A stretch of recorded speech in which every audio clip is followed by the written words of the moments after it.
Qué privilegio, qué gozo y qué paquete es el predicar la palabra de Dios, enseñarla.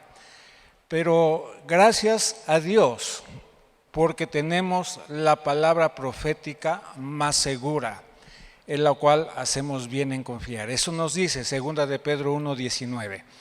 Si me apoyan a proyectarla, por favor. 2 de Pedro 1:19 dice, pero tenemos, déjenme leerla, aquí está, tenemos también la palabra profética más segura, a la cual hacéis bien en estar atentos, que dice como una antorcha que alumbra en lugar oscuro hasta que el día esclarezca y el lucero de la mañana salga en vuestros corazones. ¿Quién es el lucero de la mañana? Es el Rey de Reyes, es el Señor de Señor, es el soberano, el poderoso, el Señor Jesucristo, el que alumbra nuestras vidas, el que sostiene todo el universo con el poder de su palabra. En esta tarde, el título de esta palabra que Dios puso en mi corazón se llama Fe en Acción. Hemos visto que hemos sido invitados a periodos de oración. Acabamos de terminar un periodo de ayuno y oración. Si usted no lo sabía o si participó en él, qué bueno. Pero ¿cuántos a menudo estamos orando y cuánto se nos acaba el aire a media carrera? ¿Sí recuerda, alguna vez intentó usted jugar algún deporte sin haber entrenado, sin haber calentado? Y yo muchas veces lo intenté y no habían pasado ni 3 pasos y yo sentí que se me acababa el aire, peor que ahora que estuvimos en la pandemia.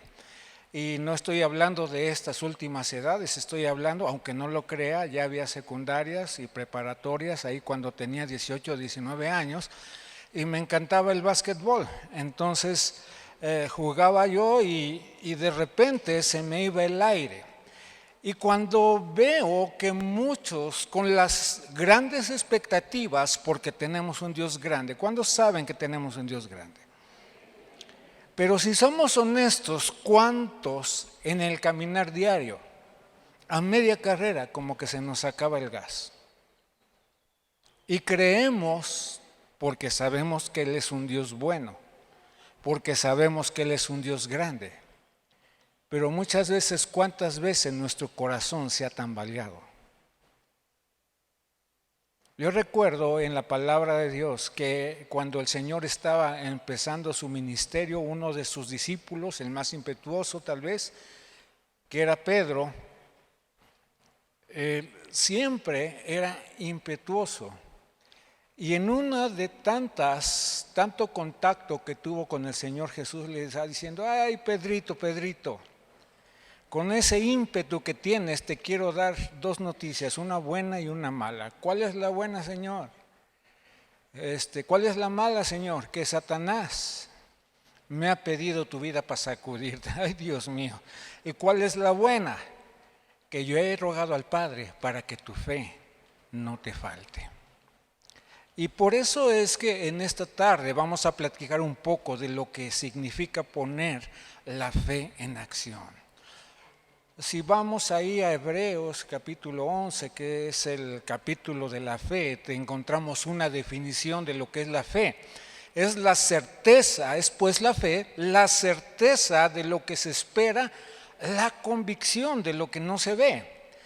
Y en muchas partes la Escritura nos dice porque hemos creído en aquel que no hemos visto. Y yo quiero que vayamos a ver 3, espero me dé tiempo, sí, les prometo que sí me va a dar tiempo, examinar 3 muestras de lo que implica poner la fe en acción. Porque muchas veces decimos, es que Señor, yo tengo fe. ¿Cuántas veces estamos orando porque Dios nos supla los recursos y de repente no llega como queremos y entonces decimos, yo tengo fe, lo que no tengo es feria, ¿verdad? Y entonces dice el Señor, es que no has tenido la fe para creer como yo te voy a sostener.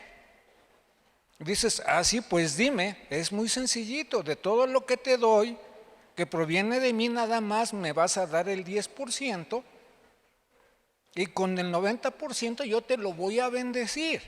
Dices, pues sí, como no es tu cartera, ¿verdad?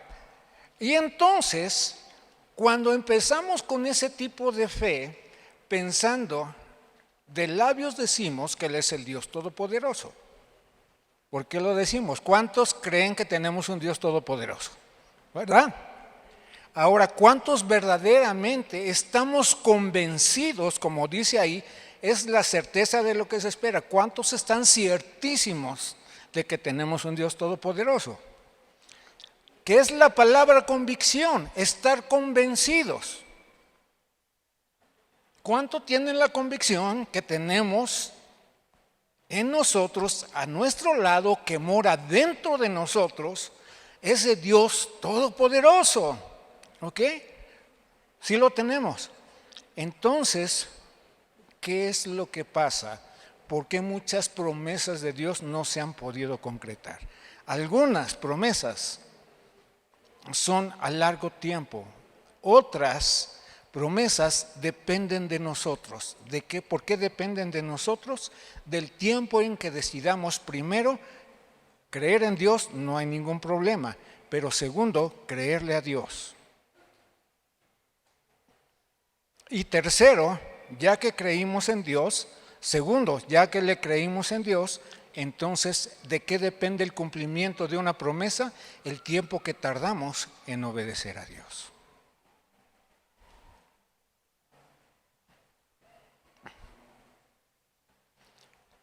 La palabra de Dios ahí en la creación, en el libro de Génesis, el Señor pone una ley que se cumple en todas las áreas de nuestra vida, y aseguro y de manera frecuente y recurrente vemos a lo largo de la palabra de Dios que Él compara la vida del creyente como plantas, como árboles.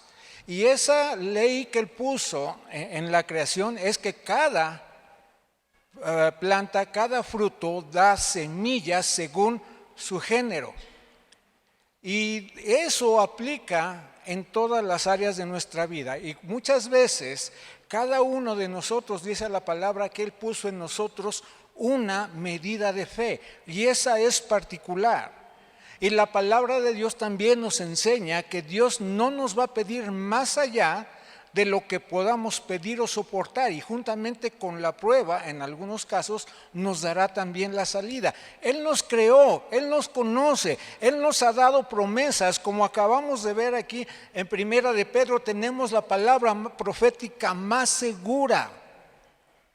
Y dentro de esta palabra profética hay palabra específica para cada uno de nosotros, hay palabra general para toda la humanidad, hay palabra general para todo el universo, y hay palabra para nuestra descendencia, porque tenemos un Dios que abarca toda la creación en su completa plenitud. Y en este contexto quiero ver 3 ejemplos de fe puesta en acción. El primero de ellos tiene que ver con Josué. En el capítulo 6, en la toma de Jericó, usted puede leer todo el capítulo 6 en la comodidad de su hogar. Usted puede ahí bajo una música ungida leer, y usted puede ir atrás si usted dedica. ¿Cuántos de aquí? Yo sé que aquí no, porque aquí somos puros santos apartados para Dios, temerosos de Dios, apartados del mal.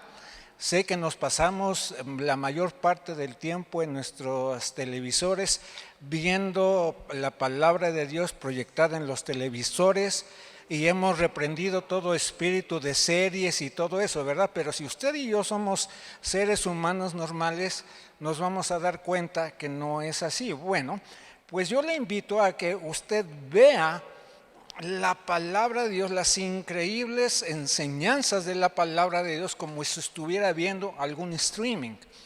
Y en este caso, en la toma de Jericó, déjeme decirle, ahí en el libro de Josué capítulo 6, era un punto culminante de una historia que empezó 45 años atrás. ¿Cuándo empezó? Desde que Dios le dio a Moisés la instrucción de sacar a su pueblo del desierto y llevarlo a una tierra que fluía leche y miel. Ahí empezó esta preciosa historia que estaba a punto de llegar a un punto importantísimo sin llegar a la culminación, porque esto solamente era el inicio de una promesa que comenzó 45 años atrás. Y estando en el desierto, una vez que sacó Dios al pueblo de Dios de Egipto, en el desierto escoge a 12 espías, dice la palabra de Dios, príncipes. En el libro de Números usted puede leer este pasaje, por eso le digo, así como usted le avanza los episodios en la serie, yo sé que ustedes no lo hacen, pero me han platicado que aquellos que se dedican a ver series por las diferentes plataformas que hay un episodio y le avanzan, otros le regresan, otros dicen, aquí me quedé. Bueno, hágale así con la Biblia, usted imagínese toda la riqueza de enseñanza, promesa que hay en la palabra de Dios. Y particularmente en este libro de Josué no registra la Biblia cuántos años tenía Josué. De Caleb sí menciona un poquito, porque dice que tenía 40 años, Josué tal vez era un poquito más chavalón, pero dice que cuando los mandaron a reconocer la tierra que Dios les había prometido, fueron y son de los 12 príncipes, es decir, escogidos de la tribu de Israel, a ver la tierra y a palparla, es decir, no solo la pisaron, o sea, se dejaron apantallar por los gigantes, y aunque fueron con la promesa, muchos dijeron, hay gigantes, y nunca se dieron cuenta que esos gigantes no los atacaron, que esos gigantes no los fumaron, de suerte que tomaron muestras de los frutos que había en esa tierra prometida, y todos coincidieron en una cosa, que la tierra que Dios había prometido era cierto, había leche, había miel, y como testimonio estaba un racimo de uvas tan grande que tuvieron que cargarlo entre 2 hombres.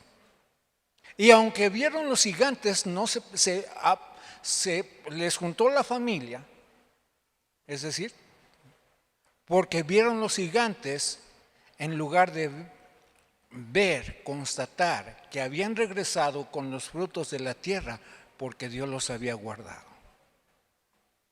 Y había un propósito en ello, ver quién tenía un corazón para Dios.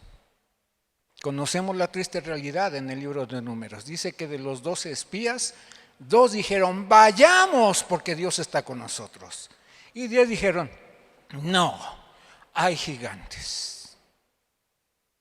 ¿Cuántas veces hemos venido a los pies de Cristo? Y sabemos que la vida en Cristo no va a ser fácil. El Señor Jesús nos enseña en el Evangelio de San Juan, en el mundo vas a tener aflicción, pero confía, yo he vencido al mundo. Y nosotros muchas veces abrazamos momentáneamente la visión, y al primer desencanto, a la primera cosa que no entendemos, y ojo aquí, que nada ha escapado al control de Dios. Nada escapa al control de Dios. La palabra nos enseña que somos tan importantes para Dios que todos los cabellos están contados. El libro de Isaías nos dice que somos tan importantes para Dios que nuestro nombre está esculpido en las manos de Dios. Y en Isaías también nos enseña que somos tan importantes para Dios que quien se mete con nosotros es como si le tocara a la niña de sus ojos. Pero vemos los gigantes y no vemos esas promesas de Dios.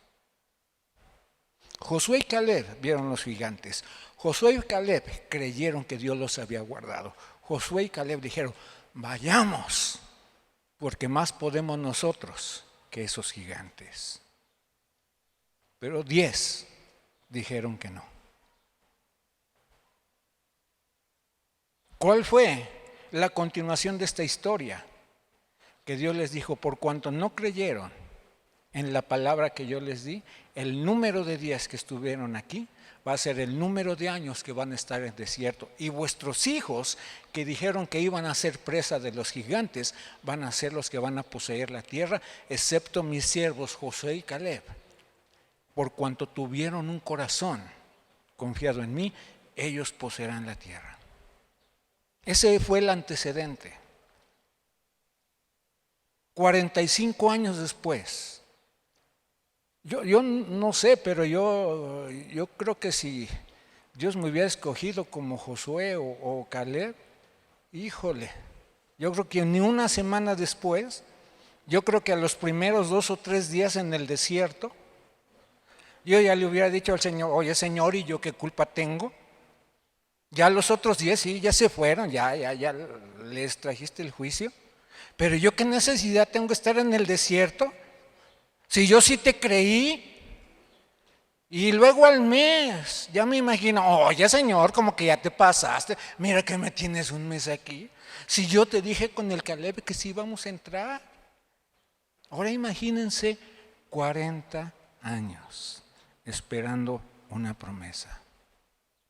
Yo estoy hablando de lo que yo hubiera reaccionado. Gloria a Dios, gracias a Dios que yo no fui Josué ni Caleb, sino quién sabe qué parte estuviera escrita de la Biblia y no creo que hubiera estado como estaba, porque Dios es bueno, ¿verdad? Pero son hombres que nos inspiran. ¿Qué conocimiento de Dios? ¿Qué confianza de Dios? ¿Qué certeza en que así como Dios les mostró los frutos de la tierra que iban a poseer y que Él les iba a respaldar, mantuvieron en las condiciones más adversas durante un espacio de 40 años? Y nosotros a los 15 días, no Señor, ya te olvidaste de mí. No llega. Seguramente ya no lo vas a hacer. ¿Qué motivó a Josué y a Caleb a perseverar, a creer, a resistir? Vemos que en esos 40 años en el desierto tentaron a Dios, se rebelaron contra Dios y este par de hombres permanecieron fieles. De suerte que cuando llegan unos meses atrás, le dicen a Moisés, ¿sabes qué, Moisés? Es momento de que entregues. Josué va a ser el que va a meter a mi pueblo a la tierra prometida. Y usted puede leer los primeros 5 capítulos de Josué. Y va a encontrar esto, Josué 1:7, la palabra que nos aprendemos. Y nunca se apartará de tu vida este libro de ley, Josué 1:7, sino que de día y de noche meditarás en ella. Porque entonces harás prosperar tu camino, y nos la sabemos de memoria, y entonces todo te saldrá bien. Solamente esfuérzate y sé muy valiente, y lo tienen en pantalla, para cuidar, ¿qué dice? De oír lo que dicen en la congre, ¿no? Para cuidar de oír lo que dice el MOE, ¿no? ¿Qué dice? De hacer conforme a toda la ley que mi siervo Moisés te mandó. No te apartes de ella ni a diestra ni a siniestra, para que seas que prosperado en todas las cosas que emprendas. Es decir, todo aquello que hacemos conforme a la palabra de Dios, Dios la va a cumplir, mi amado, mi amada mujer. Claro que va a haber gigantes, sí los hay. Pero por encima de los gigantes está la promesa de Dios, que Él es el que nos va a dar la tierra que nos prometió. Él te prometió a tus hijos, Él te los va a dar. Él te prometió a tu esposo, Él te lo va a dar. Él prometió restaurar a tu familia, Él lo va a hacer. Él prometió restaurarte tu vida, Él lo va a hacer. Él prometió restaurarte la salud, Él lo va a hacer. Pero ¿de qué va a depender? ¿De su palabra o de nuestra fe?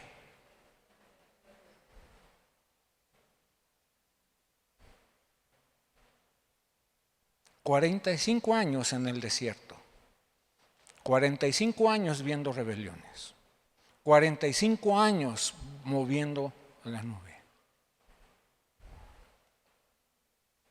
45 años, se mueve la nube, jálenle y a desarmar el tabernáculo, y levitas, los hijos de Gersón, los hijos de por aquí, a desarmar el tabernáculo, que ya se paró la nube, ahora de armar el tabernáculo.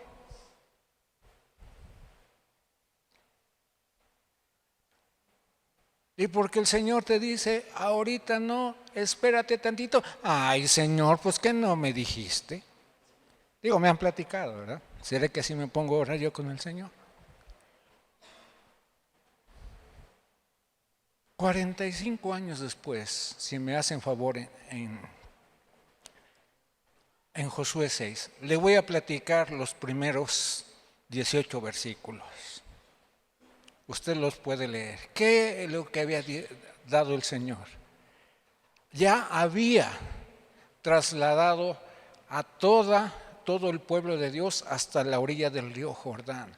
Había empezado a hacer maravillas, abrió el Jordán en la época más difícil para testimonio, no al pueblo que estaba ahí. Usted puede leer el diálogo de los 2 espías que mandó Josué nuevamente a recorrer la tierra, el diálogo con Rahab, la mujer ramera que los guardó.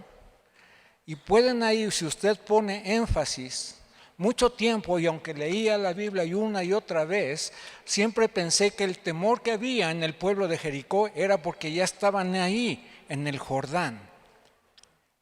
Y de esas veces que en el instituto, por cierto, les animo, no es para aquel que aspira a algún puesto ministerial, es para todo aquel que quiera conocer a Dios de una forma más a conciencia.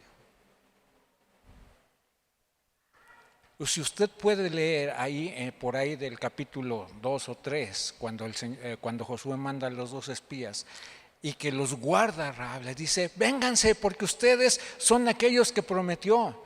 Dice, porque desde que los sacó en el desierto, es decir, desde 40 años, esa ciudad de Jericó tenía miedo de que ese día llegara. ¿Está conmigo? No cuando llegaron ahí al río Jordán, unos meses atrás. ¿Qué te prometió Dios en tu vida y que aún no ves? Te digo una cosa, el infierno tiene miedo de esa palabra que Dios te dio, porque sabe que Dios la va a cumplir en la medida que tú le creas, en la medida que tú obedezcas y en la medida que tú glorifiques a Dios a causa del cumplimiento. Dale la gloria al Rey.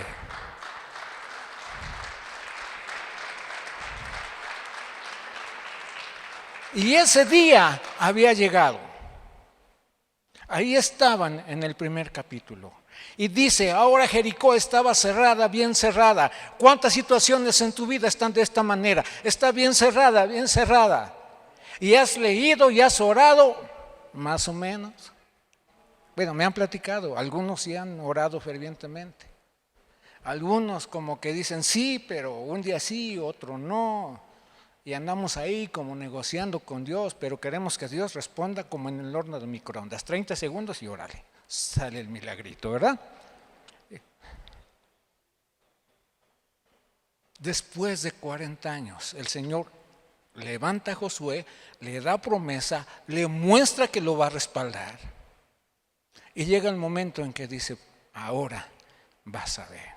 Estaba Jericó cerrada, bien cerrada, nadie entraba y salía.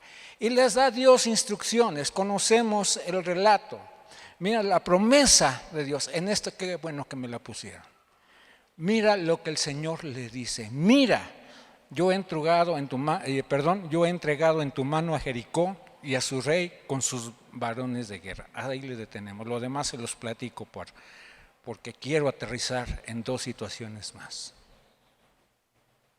Una palabra dada a su siervo en el tiempo justo. Instrucciones específicas. Le dice, y estaba Josué con todo su ejército, con las armas listas. Y les dice, ¿sabe qué? Van a entrar a Jericó, pero aguántate chiquitito. No vas a entrar a echar plomazos luego, no vas a entrar a echar espadazos, vas a oír mi voz. ¿Cuántas veces Dios te ha dado una palabra? Sí, Señor, gloria a Dios, aleluya. Primero arrepiéntete. Por eso, Señor, gloria a Dios, aleluya. Arrepiéntete. Por eso, Señor, ya me arrepentí, estoy sintiendo feo. ¿Qué no ves que siento feo? Eso no es arrepentimiento, eso es remordimiento. Arrepentimiento, cámbiate de tus malos caminos. Ay, Señor, ¿cómo crees? Y esa es una batalla que todos enfrentamos alguna vez. Y estos eran hombres de guerra. Dice, rodearéis pues la ciudad. ¿Quiénes? Todos los hombres de guerra. Aquí hay guerreros y guerreras de Dios. Aquellos que creen la palabra de Dios. Aquellos que fundamentan sus vidas con la palabra de Dios. Pero muchas veces Dios tiene que darnos instrucciones específicas para cada circunstancia. Y esta era una de ellas. Dice, van a rodear la tierra 7 veces calladitos, se ven muy bonitos, van a entrar, se van a salir, no van a ejercitar con sus armas, no van a ejercitar con sus arcos, van a estar, pero el séptimo día, ese séptimo día, van a rodearla 7 veces. Y al sonar de las trompetas, al sonar de los cuernos, entonces van a gritar todos a una voz y los muros van a caer. Quiero que me adelanten, por favor, hasta el versículo 19, si no mal recuerdo. Permítanme. Sí, por favor, versículos 19, 20. Dice, aquí está dando el 20, por favor. El 20, por favor, dices, entonces, ya estando ahí, ya recibieron las instrucciones, ya le creyeron a Dios, ya estaban ahí. El pueblo de Jericó con la familia juntada porque se les iba a llegar la hora. Y dicen ahí, entonces los sacerdotes tocaron las bocinas y aconteció que cuando el pueblo hubo oído el sonido de la bocina, gritó con gran vocerío y el muro se derrumbó. Imagínate a guerreros diciéndole al Señor, espérate, todavía no vas a usar tu arma. Vas a creer en mí. Un guerrero, ¿cuál es su deseo? Pues entrarle luego a los cocolazos, ¿no? ¿Cuántas veces Dios te dice, te voy a prometer algo así? Vas a tener que hacer este proceso. Espérame, Señor, si no me dijiste que ya, calladito, vas a dar 7 vueltas. Pero cuando yo te diga, primero me vas a ver actuar y en segundo lugar, me vas a creer y vas a entrar en acción tú.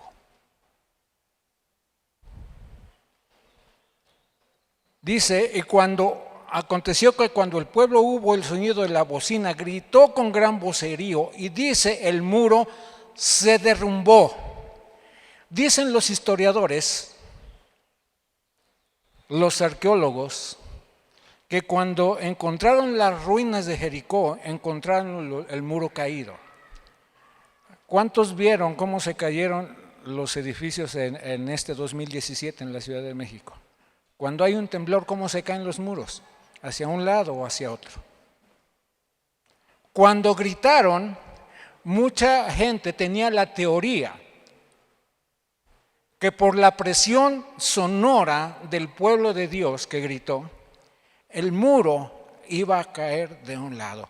Los arqueólogos encontraron que los muros de Jericó se derrumbaron como una fuerza aplastante. Ese es el obrar de Dios. Lo que no pudieron hacer, no porque gritaron cayó, ellos actuaron con la fe y Dios respondió con su poder. Denle la gloria al Rey.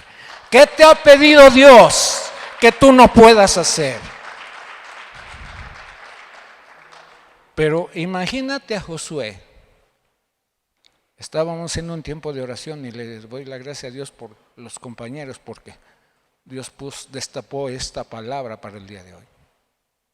Imagínate a Josué que caen los muros y dice, Señor, ya cumpliste. échale. ¿Qué dice la segunda parte del versículo? El pueblo subió luego a la ciudad. Regrésale un poquito a la segunda parte. Gracias. El pueblo subió luego a la ciudad. Cada uno que dice derecho hacia adelante. Y se las dio Dios. ¿Qué dice? Y te he dado a tu marido. Ya oré. Ya Dios derrumbó. Ahora, ámalo como es. Pero Señor, estás viendo cómo. Yo ya hice mi obra en él. Me pediste que lo transformara, ya lo transformé. Te toca amarlo. Pero, tú dices, te toca perdonarlo. A tus padres, al que te violó. Yo ya lo traté, ya derribé lo que tú no pudiste derribar.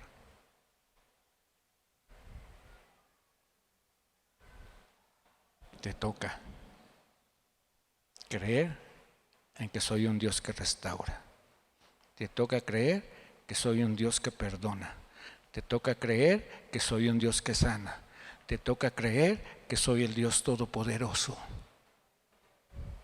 Yo ya derrumbé los muros. Te toca poseer lo que te he dicho que tienes que poseer.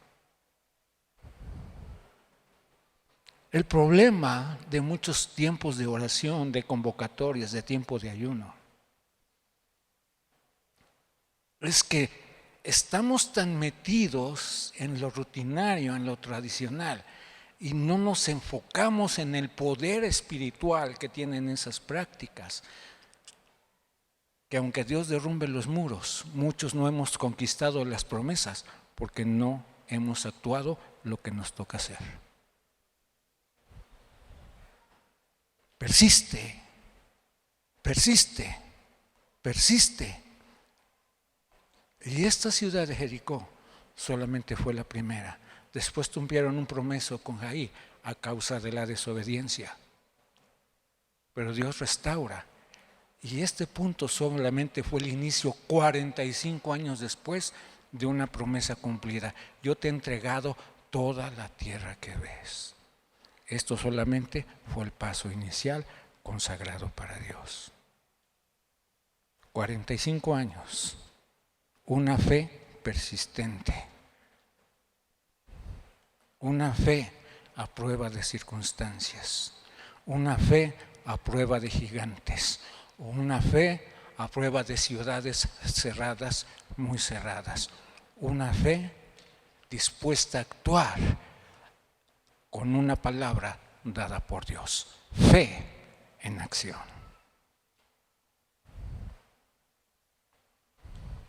Lleva 5 años y Dios no responde. Anímate con Josué y con Caleb. Quienes ya disfrutamos la edad de los descuentos, cada vez que yo veo a Caleb me anima. Porque después de estos eventos, después de que él vio cumplida, con todo el respeto, pero confiado en la palabra que Caleb también recibió, le dice: hey Josué, tú sabes la palabra que Dios habló con respecto a ti y contra mí. En ese entonces tenía yo 40 años. Ahora, 45 años después, mi fuerza y mi vigor está tan firme. Dame ese monte que Dios me prometió. No se briscó las trancas. No vio su condición. Vio el poder de Dios en su vida a pesar de la edad. Mi amado, Dios, todavía tenemos a los de la tercera edad. Me gustó cómo lo trataba una comunidad de un pueblito de Tlaxcala, adultos en plenitud. Todavía tenemos promesas que conquistar, todavía tenemos promesas que Dios nos va a cumplir. No, el tiempo no es determinante, lo determinante es la palabra de Dios, el convencimiento de que Dios va a hacer lo que Él nos prometió. ¿Por qué no le da la gloria al Rey de Reyes y Señor de Señores? Segunda circunstancia, rápidamente, quiero que me acompañen rápidamente. Ya se me perdió la escritura. a segundo libro de Reyes, capítulo 5. ¿Qué tenemos con el ejemplo de Josué y la toma de Jericó? Una fe persistente y una fe obediente. En este otro segundo pasaje tenemos a Naamán, general del ejército del rey de Siria. ¿Por qué primero, es un extranjero, pero ¿sabe qué? Muchas veces pensamos que las promesas de Dios, yo sé que usted no lo hace porque es un hombre o una mujer llena del Espíritu Santo y de Dios. Pero quienes por su puritita gracia y misericordia tenemos el privilegio de tener una responsabilidad, usted porque nos ve aquí piensa que somos de otra élite, no, somos igualito que usted y yo. Lo único que hacemos es compartir lo que Dios ha hecho y si usted me pregunta por qué estoy aquí, yo no lo sé. Porque yo también tengo temores, porque yo también tengo luchas, porque yo también enfrento batallas todos los días. Y si no, pregúntele a mi familia. Porque una cosa es la santidad y otra cosa es la humanidad. La santidad es algo que Dios nos ha dado por su sacrificio. Es algo que atesoramos, que ganado por Cristo en la cruz del Calvario.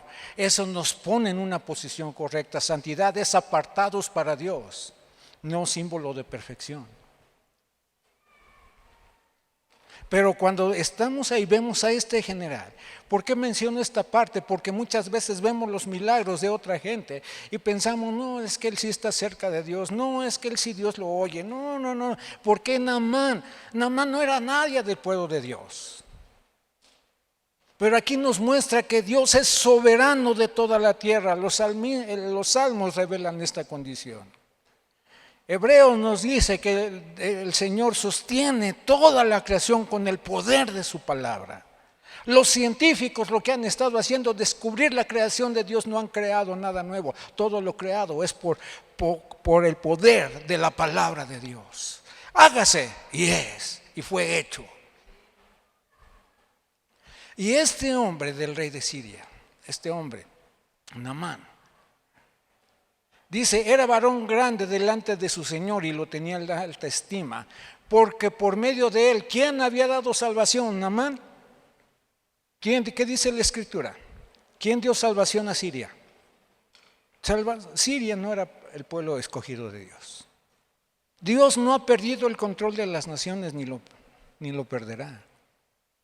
O sea, si usted, por mucho que la maldad se incremente, por mucho que las naciones le den la espalda a Dios, por mucho que se levante voces en contra de Dios, por mucho que se sigan levantando en contra de las enseñanzas de la palabra de Dios, la palabra de Dios permanece para siempre. Y nación de rey de Siria, dice, lo tenía en alta estima porque por medio de él Jehová había dado salvación a Siria. Este hombre era valeroso en extremo, es decir, no le sacateaba el parche, sabía lo que era la guerra. Usted y yo sabemos lo que es la guerra en oración. Usted y yo sabemos lo que es la guerra en tentación. Usted y yo sabemos lo que es la guerra cuando estamos peleando por alguna promesa de Dios. Pero dice ahí, pero leproso. El valor, ¿sabe? La lepra en esa época era una enfermedad mortal. De nada le servía el valor porque él sabía que le enfrentaba la muerte antes de lo que Dios había previsto. Pero también la lepra es un sinónimo de pecado.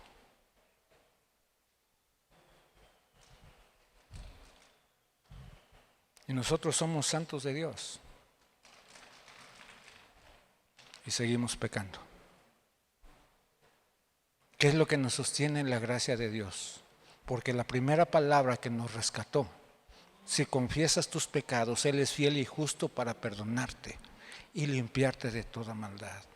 Venimos a los pies de Cristo y si esa misma palabra nos perdonó toda la porquería cuando no le conocíamos, sigue siendo vigente si hoy, siendo ya del pueblo de Dios, caemos. Si confiesas tus pecados y te arrepientes, Él es fiel y justo para perdonarte de toda maldad. Es una palabra vigente. Versículo 2, por favor. Dice, y de Siria habían salido bandas armadas y habían llevado cautiva de la tierra de Israel a una muchacha, no tiene nombre, dice, la cual servía a la mujer de Naamán. Versículo 3, por favor. Esta dijo a su señora, si rogase mi señor al profeta que está en Samaria, él lo sanaría de la tierra. Una mujer que conoce su identidad en medio de la circunstancia adversa. Había sido capturada, había sido secuestrada, había sido llevada a una nación extranjera y puesta a servicio de un hombre. Pero sabía esta mujer que no tiene su nombre registrado la palabra de Dios. En una posición, si nosotros la ponemos en nuestro contexto cultural, una empleada doméstica, sin nombre, llena del poder de Dios. ¿Por qué digo que poder de Dios? Primero, no se avergonzó de su identidad. Segunda, no se avergonzó de predicar al Dios que todo lo puede. Tercero, ¿por qué poder de Dios? ¿Qué hizo? Que la esposa de Naamán le creyera, le dijera a Naamán, de suerte que hizo que Naamán fuera con su rey a pedirle cartas para que el profeta Eliseo lo sanara. Mi amado, mi amada mujer, en nada tiene que ver nuestra posición y nuestra condición. Si somos hijos de Dios, tenemos ese poder. Si somos hijos de Dios, tenemos una identidad. Si somos hijos de Dios, podemos bendecir. Si somos hijos de Dios, podemos predicar al Dios que todo lo puede. Si somos hijos de Dios, podemos ser facilitadores a gente que no sé al Dios que usted y yo conocemos.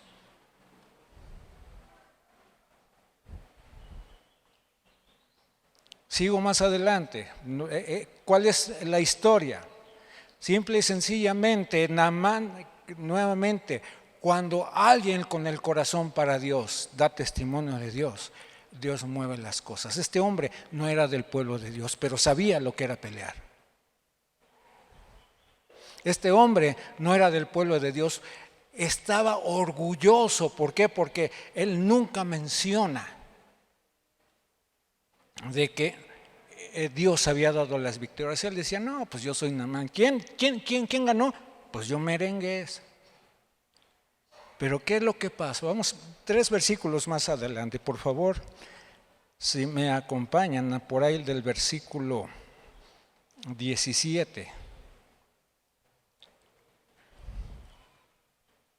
No, regrésame por favor hasta el 13, si no mal recuerdo. 12, uno menos. Gracias por la paciencia, pero no quiero ir a toda la escritura. Un versículo antes, el 11, porque ahí quiero, vean lo que fue, dice, y Naamán se fue enojado. ¿Qué dice el versículo antes? Llega él con cartas de su rey. Llega él con cartas de su rey, le dice al rey de Siria, te digo, Naamán, el rey de Siria, el rey de Israel, ahí te mando a mi general Naamán para que lo sanes. El rey de Israel se rasga la vestidura, dice, ¿acaso soy yo Dios? Yo no puedo sanar a nadie, yo no tengo el poder. Y escucha el profeta Eliseo y le dice, dile que venga a mí. Va Naamán a donde vive Eliseo y esta es la reacción de Eliseo. Dice, Eliseo no lo recibió. Dice, le envió un mensajero diciendo, ve y lávate 7 veces en el Jordán y tu carne se restaurará y será limpio. Ahora sí, versículo 11, por favor.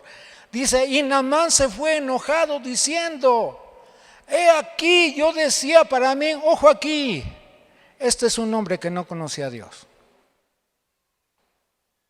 Tenía 2 problemas, uno de ellos su lepra, el segundo su orgullo. Nosotros somos gente del pueblo de Dios, pero ¿sabe qué? Que muchas veces en nuestro trato con Dios tenemos el trato de Naamán para con Dios. Estamos orando por el esposo, estamos orando por la esposa, estamos orando por los hijos, estamos orando por provisión, estamos orando por los que usted quiera, estamos orando por restauración. Y Dios nos da una palabra, ve y pide consejería. ¿Y cuántos han salido enojados de una consejería porque el consejero te oye, te tiene tiempo, te da y termina diciéndote, ¿sabes qué? Busca a Dios, lee la palabra, ora y obedece. Yo sé que ustedes no, porque aquí son puro santo, temeroso, apartado del mal. Yo como soy bien pecador, pregúntenle a mi pastor cuántas veces me salí enojado. Oye, pastor, es que mi esposa, ámala. Pero es que, ámala. Es que, ámala. Pero es que me pega, ámala.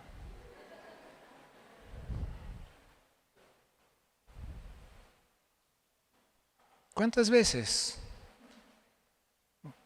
¿Sabe? Muchas veces no somos diferentes de Naamán.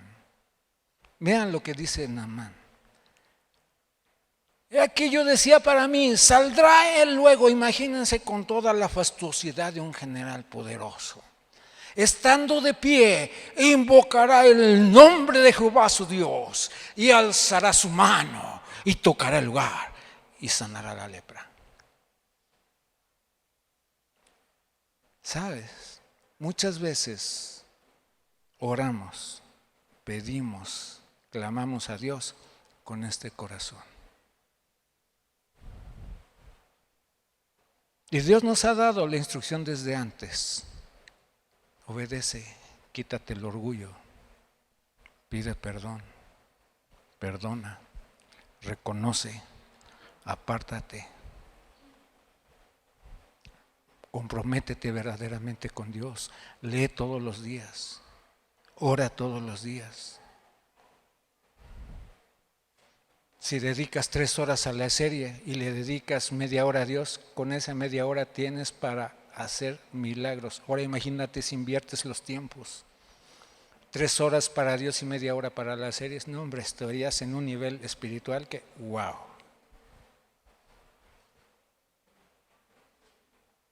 ¿Cuánto tiempo le dedicas a las redes sociales y cuánto tiempo le dedicas a Dios? Pero quieres que cuando tú clamas a Dios, estamos como Naamán. Yo recuerdo en uno de los tratos fuertes que Dios tuvo, un robo de aproximadamente 750,000 pesos. Estuve clamando a Dios, estuvimos orando a Dios. ¿Por qué les hablo de Naamán? Porque yo fui uno de ellos. Y en mi oración yo decía, pero he de ver ese cuate que me robó venir aquí a la casa, tocarme a la puerta de mi casa y decirme, aquí está tu dinero, perdóname por haberte robado. Ese era mi corazón. Cuando Dios trató mi corazón, me dijo, suéltalo, yo te puedo dar más que lo que ese hombre te robó. ¡Pero Señor! ¡Me costó! ¡Yo le enseñé! ¿No dices que soy el Dios Todopoderoso? Hasta que solté, perdoné, bendije. Dios restauró y me dejó apantallado del poder restaurar a Dios.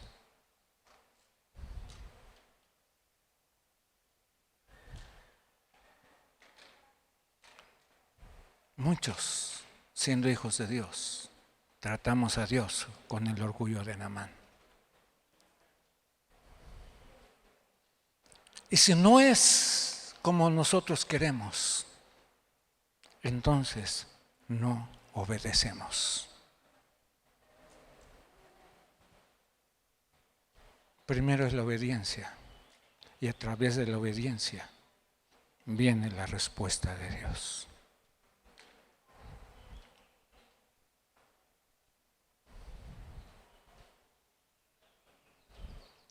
La tercera es más cortita y tiene que ver con gente sencilla del pueblo, como usted y como yo. Tiene que ver con el apóstol Pedro.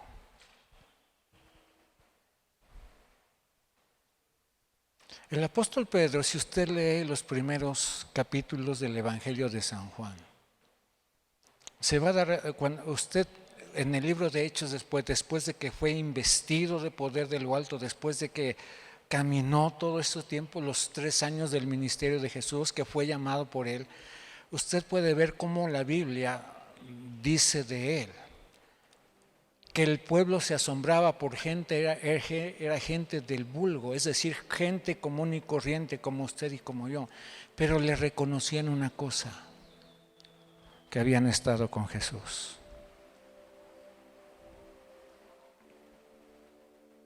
Y a usted y a mí muchas veces nos cuesta trabajo, porque pensamos que para que Dios nos haga tengo que terminar una carrera, aunque Dios no está reñido con eso.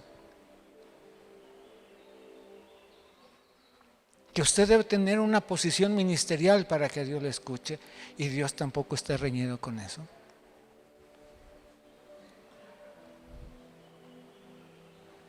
Pero si algo que tenía este apóstol Pedro y los 12 que escogió, usted puede leer los 2 primeros capítulos del Evangelio de Juan y se va a dar cuenta que Andrés escuchó a Juan el Bautista, estuvo presente en el bautismo de Jesús y fue con su hermano Simón Pedro y le dijo: hemos encontrado al Mesías. Es gente que buscaba a Dios, gente del pueblo sencilla como usted y yo, que hemos buscado a Dios. ¿O usted no ha buscado a Dios? Somos gente del pueblo común y corriente y hemos buscado a Dios. Lo hemos buscado sinceramente.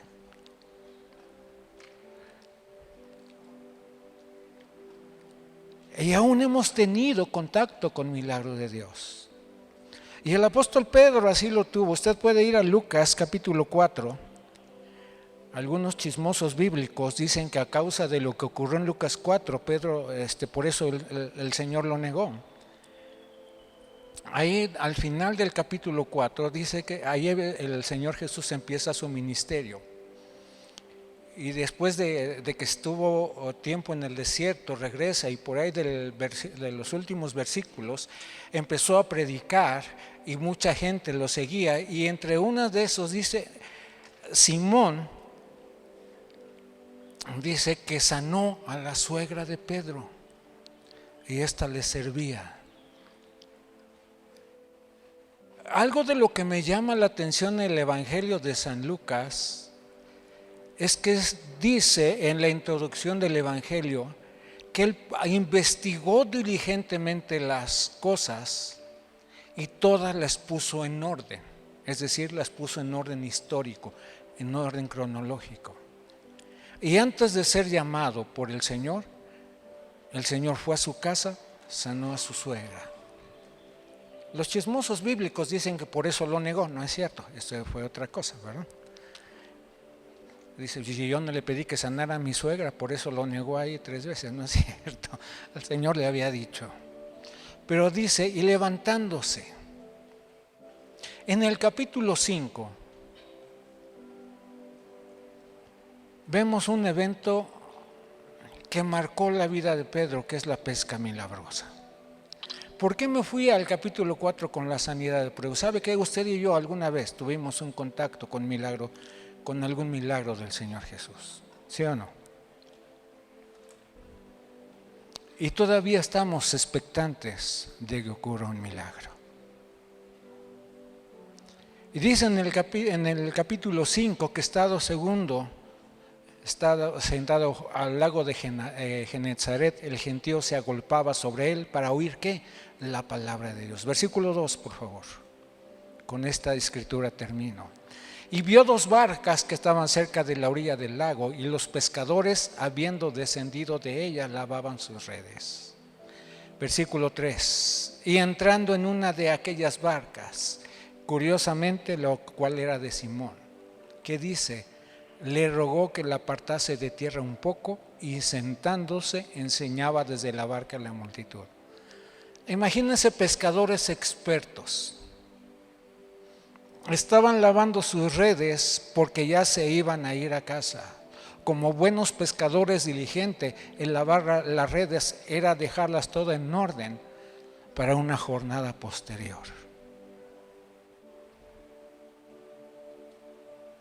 Cuando terminó de hablar, dijo a Simón, boga mar adentro y echad vuestras redes para pescar. Conocemos la historia. Miren la palabra de Simón. Dice: Maestro, toda la noche hemos estado trabajando y nada hemos pescado. Velada de oración. Termina la velada y vas a ver, como decía el profeta Julio Iglesias, la vida sigue igual. Y vas con el Señor, no ha pasado nada. Señor, hemos estado trabajando toda la noche y nada hemos pescado. Pero vean su reacción. Mas en tu palabra echaré la red. ¿Cuántos están desanimados? Porque han estado años como Josué. Porque han esperado que Dios haga las cosas a nuestra manera y no como Él quiere. O porque hemos estado trabajando toda la noche y no ha pasado nada. Es momento de responder como dijo Pedro. Mas en tu palabra echaré la red. Señor, he querido perdonar a mi marido. Señor, he querido honrar el hecho con mi esposa. Señor, he querido dejar todo aquello que me apartaba de ti. Señor, he querido dejar el alcohol. He querido dejar el pecado. He querido dejar el odio. He querido dejar la falta de fe. Estoy agotado y no puedo. He trabajado toda la noche. Pero en tu palabra. Pero en tu palabra. Pero en tu palabra voy a echar la red.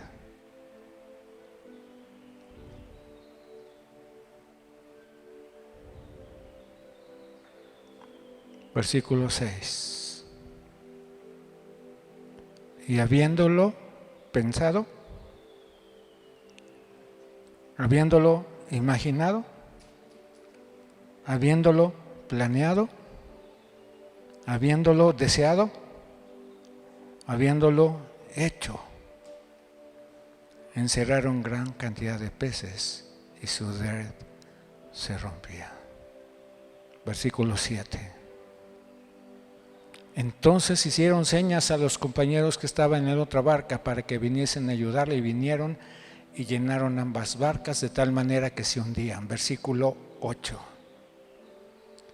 Viendo esto, Simón Pedro cayó de rodillas ante Jesús diciendo: apártate de mí, Señor, porque soy hombre pecador. Reconoció su condición delante de quien estaba. ¿En qué hemos pecado? Falta de fe, perseverancia, obediencia.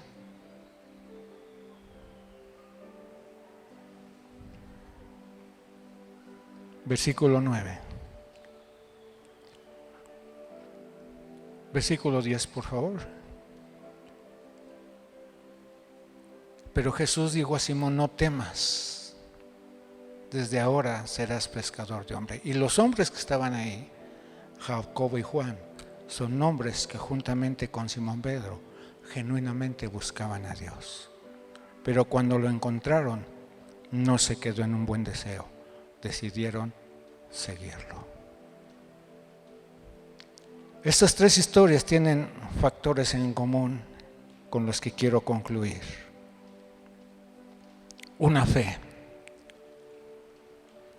Creer en Dios, reconocer a Dios en el Dios Todopoderoso. Josué creyó en la palabra 45 años antes del cumplimiento. Naamán le creyó a la palabra de su criada, porque su criada no se avergonzó de testificar del Dios Todopoderoso. Simón Pedro habiendo vivido todo, habiendo estado cansado, en tu palabra echaré. Segunda cosa que tenían en común, una promesa. Pregunta, ¿usted tiene alguna promesa de parte de Dios? Creo que no me escucharon. ¿Usted tendrá alguna promesa de parte de Dios? ¿Usted tendrá alguna promesa que todavía no se cumple de parte de Dios?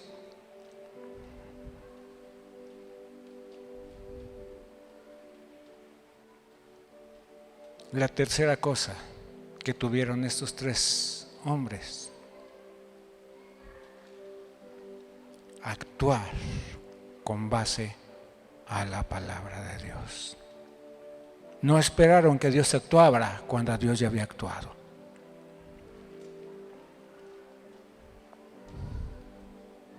Dios derribó los muros, el pueblo caminó. Naamán hizo a un lado el orgullo, se sumergió en el río Jordán las veces que fuera. La Biblia no registra cuándo cambió su piel, pero cuando obedeció, él sanó. Pedro, en medio del desánimo, Dios le dijo: boga mar adentro y echa tu red. Él obedeció y todo sucedió. Eso es fe en acción.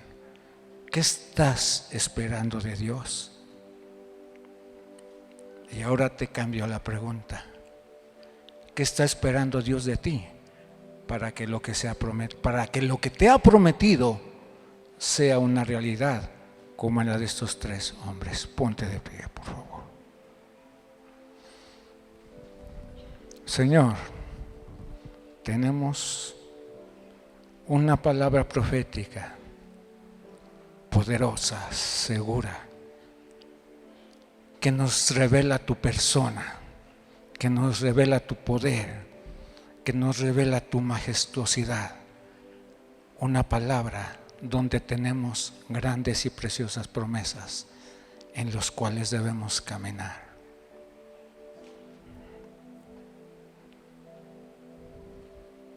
Señor, danos una determinación para actuar con base en las promesas que nos ha dado. Ayúdanos a reconocer cuál es la parte que jamás podremos igualar, porque tú eres el Dios Todopoderoso, pero que solamente estás esperando de mí un corazón rendido, un corazón lleno de fe y un corazón obediente. Enséñanos a cada uno de nosotros hacia dónde tenemos que actuar para que tu palabra se cumpla en nuestras vidas. Precioso Espíritu Santo, te pido que tú vengas a cada uno de nosotros. Y al que está desanimado, vengas a avivar con ese fuego las promesas que hablaste como en Josué 45 años atrás. Y veas que tu deseo, tu amor, tu poder, tu determinación, tu propósito no ha cambiado, sino que estamos en una etapa de inicio donde tú vas a actuar, pero hay un compromiso de responder a ese actuar poderoso. Señor, si hemos actuado como Naamán, donde si no actúas como nosotros te pedimos, nos enojamos. Quita de nosotros el orgullo, Señor. Danos un corazón sencillo y humilde para creer, para obedecer, y entonces podremos recibir, y que al recibir jamás nos olvidemos de darte la gloria y continuar en tu propósito. Y si estamos cansados, Dios, porque hemos trabajado tanta noche, Y una vez más nos has dado una palabra. Una palabra. Busca en tu corazón esa palabra que Dios te está diciendo para que eches la red. Y como Simón Pedro le diga: Señor, he agotado mis fuerzas en hacerlo como acostumbro, pero en tu palabra te voy a obedecer.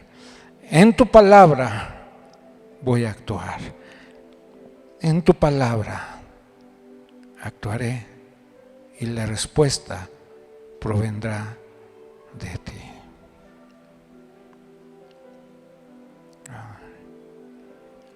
Gracias, Señor. ¿Le podremos dar un aplauso a Dios?